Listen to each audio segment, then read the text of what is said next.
kenapa kalian mempertuhankan Nabi Isa? Memangnya Nabi Isa itu Tuhan? Nah, gitu misalnya kan? Apa kalian tidak keliru? Apa ada dalil yang mengatakan Nabi Isa itu Tuhan? Yang sumbernya dari Nabi Isa atau dari Tuhan? Ternyata tidak ada.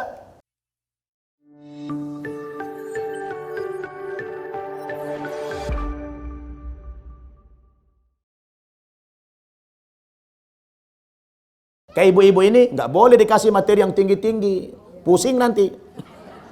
Ya, yang sederhana-sederhana saja, yang praktis. Nah, dakwah itu untuk diamalkan. Itu metode bil hikmah. Likulli maqam. Tiap-tiap pembicaraan ada tempatnya. Walikulli maqal. Dan tiap-tiap tempat ada pembicaranya sendiri-sendiri.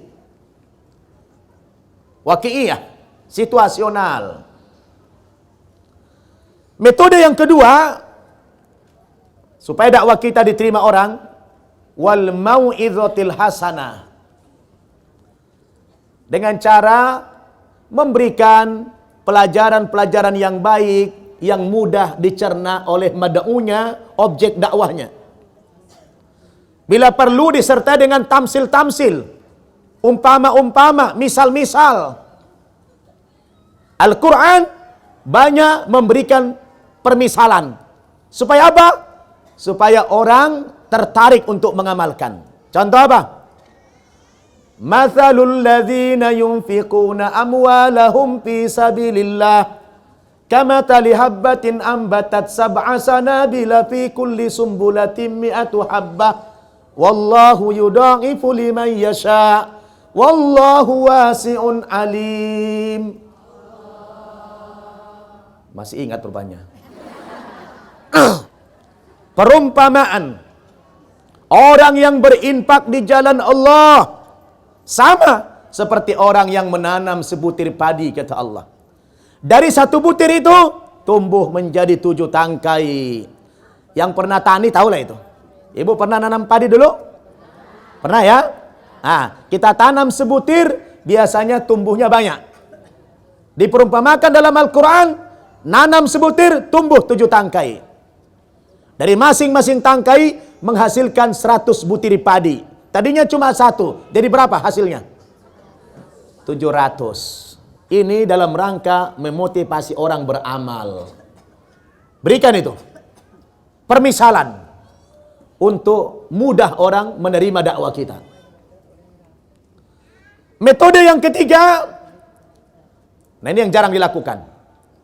Wajadilhum billati hiya ahsan. Dengan cara berdialog.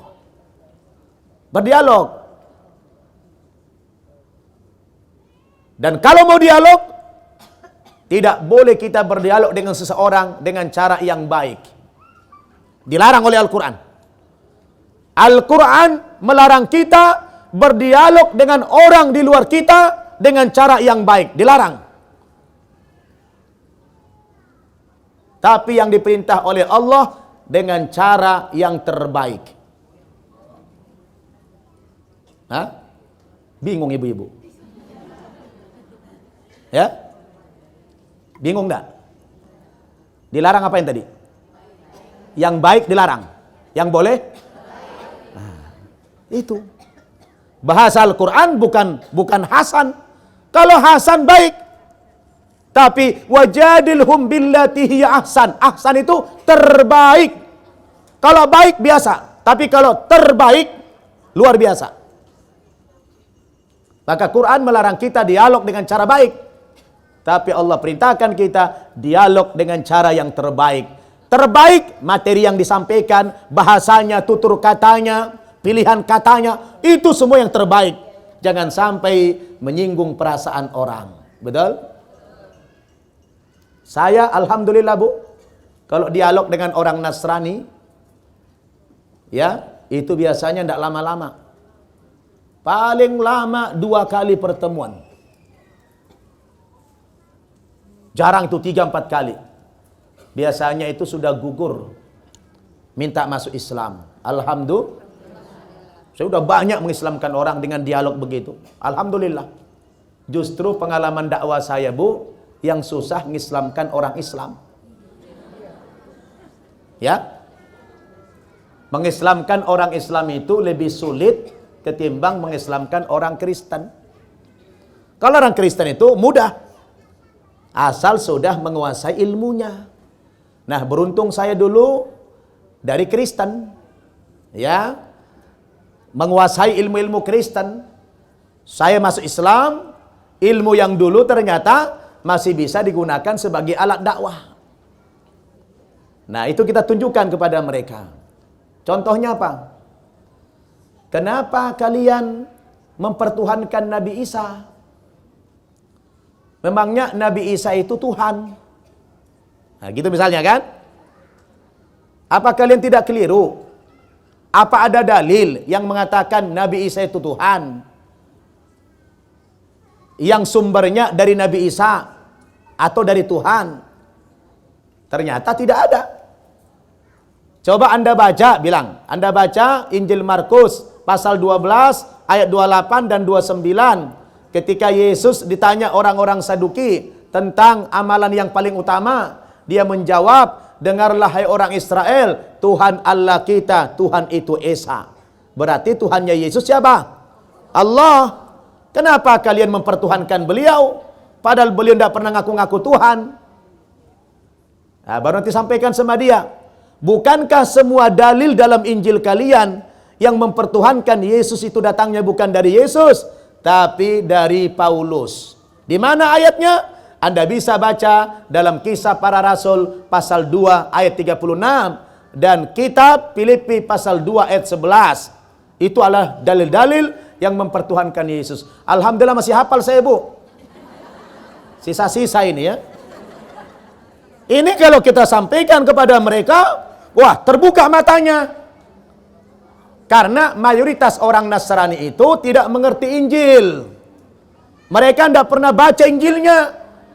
Dan tidak ada perintah untuk mempelajari Injil. Tidak ada perintah untuk mempelajari Injil di dalam agama mereka. Nggak kayak kita. Anak-anak kita TK seperti tadi. Dari kecil sudah mempelajari Al-Quran. Betul? Tapi di mereka ini, Bu, tidak ada. Kecuali orang-orang tertentu yang akan jadi pendeta misalnya, baru belajar. Kayak saya dulu belajar, maka masuk Islam. Saya masuk Islam bukan karena mau kawin. Bukan karena mimpi. Tidak karena iming-iming materi. Tidak ada orang Islam bilang, Nababan, kalau kau nanti masuk Islam, saya kasih uang sekian. Mana ada orang Islamnya pelit-pelit. Tidak ada kayak begitu. Saya belajar perbandingan agama. Nah, coba Ibu lihat. Pernah Ibu mendengar ada musabaqah tilawatil Injil? Nggak ada kan? Yang ada musabaqah tilawatil Quran, perlombaan baca Al-Quran. Pernah Ibu dengar ada orang hafal Injil? Nggak akan ada. Bagaimana mau hafal, tiap tahun berubah. Ada yang direvisi ayatnya, betul? Dan dia bukan wahyu lagi. Yang wahyu itu tinggal Al-Quran. Jadi kalau ibu punya kemampuan, metode dakwahnya, maka ibu-ibu begini jangan hanya dicatat-catat untuk konsumsi pribadi. Ilmu itu ditransfer. Sampaikan kepada tetangga yang belum muslim. Karena satu orang saja, ibu bisa mengislamkan orang, pahalanya gede. La ayyah diyakallahu bika rajulan wahida khairul laka min khumrin na'am, kata Nabi. Kalau dikarenakan perantaraan mula seseorang mendapatkan hidayah lalu masuk Islam, itu lebih baik bagimu dari seekor onta merah, kata Rasulullah. Jadi pahalanya besar.